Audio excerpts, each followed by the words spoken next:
নমস্কার।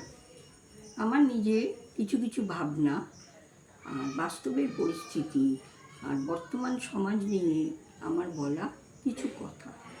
আবার কিছু কিছু কথা আছে যেটা আমাদের জীবনের সঙ্গে অঙ্গাঙ্গিভাবে জড়িয়ে আছে। ঠাট্টা তামাশাতে দিন কাটালে চলবে না।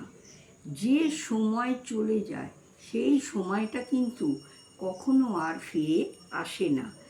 তাই প্রতিটা মুহূর্তকে মূল্য দিতে হবে, আর প্রতিটা মুহূর্তে কিছু নতুন কিছু শিখতে হবে, যাতে হবে আমাদের জীবনের সাফল্যতা আর আমাদের জীবন হবে পরিপূর্ণ।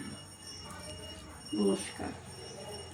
আমার বলা কথা যদি ভালো লাগে তাহলে প্লিজ পেজটিকে লাইক, কমেন্ট, শেয়ার ও সাবস্ক্রাইব করে দিও।